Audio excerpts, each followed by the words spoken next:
like to hand it all over. Margaret Thatcher's Britain was not a happy one for many. The empire was dead, the country was on strike, and there was rioting in the streets. England was in the middle of a social revolution. This was Riaz Khan's Britain. Growing up in Leicester, the country's industrial heartland, his rebellion came in the form of football and what became known as the English disease, a wave of soccer hooliganism new to Britain. Anyone was a target. It could have been an old bloke, it could have been a young man, it could have been a woman. Anyone was a target in those days. That's how hooliganism was, thuggery. With the casual movement, it was a bit more refined, a bit more exclusive.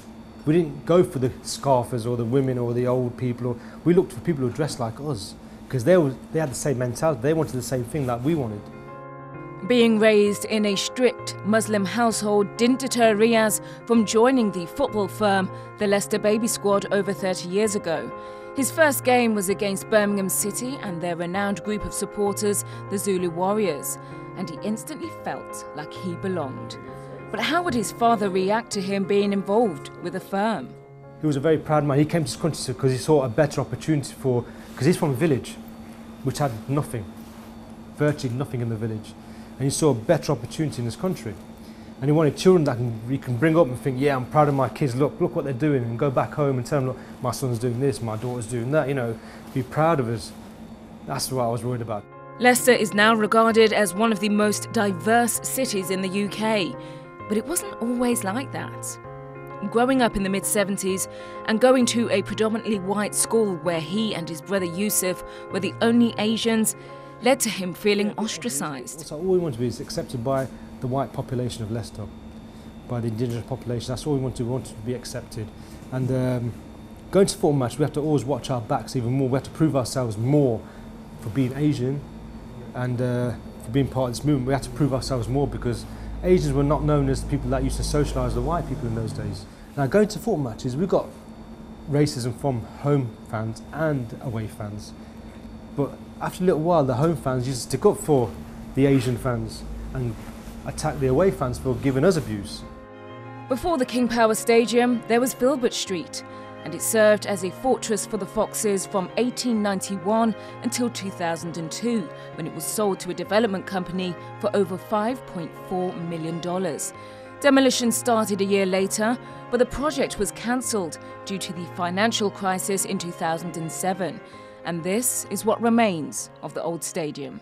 This was where the East Stand was, going across there. Yeah. We used to sit in there sometimes, and on the other side of the East Stand would be the away fans. And in that corner there, you get all the away fans. So from there to there, and part of the double-decker, you get the away fans.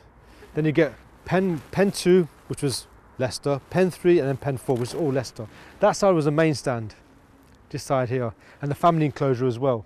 Saturday afternoon here, before 3 o'clock, was just a beehive of just trouble. It's just trouble. You knew something was going to happen. I wouldn't say it's life-threatening, but you knew something was going to happen. There was that edge, that fear, and that excitement at the same time, all wrapped up together. What did you guys do when you were younger? I mean, nothing. We just waited every Saturday. This is what we was waiting for.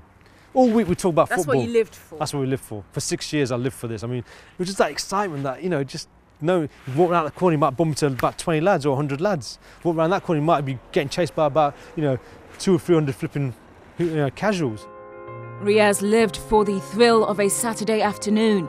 It was a huge part of his life. But that didn't mean his misdemeanours went unpunished. He went to prison on 2 occasions, one for threatening behaviour against Aston Villa fans, and the other for grievous bodily harm. I was the only Asian ethnic black face in the whole prison. When I came out onto that, they had an exercise yard. When I came out, I looked around and I didn't see one ethnic face. I was the only Asian. Everybody was staring at me. And I thought, I want to get it in here. I don't like to be inside. I don't think being in prison is not a nice thing. I mean, you have a lot of time, a lot of thinking, and you're restricted doing what you're doing. But it wasn't nice because I was away from my family, I was away from my friends, I was missing the football. What was that point where everything just turned around and you went straight? Basically, I was going through a dark period in my life. For about 18 months, I was in a dark period. I wasn't the same person. I was a completely different person. I was very paranoid, not trusting people. Couldn't even trust my own family, to be honest with you, at points, And this guy used to come around my house, knock on my door and say, come to the mosque with me, come to the mosque with me. And I thought, you got nothing to lose. I thought, yeah, whatever. And when he went, I started thinking, you know, he's got a good point, why not? So I picked up this Quran, which I got from Notting Hill Gate, and I started reading it. And I didn't put it down for 2 days. I read it in 2 days, and I tell you what, from that moment on, I changed my life completely. And I became a better person from it. I went to university, got myself a degree, I got married, I got myself a good job. It just changed my life completely. And now, what I'm doing now, I'm trying to spread this message of love and harmony and unity instead of division.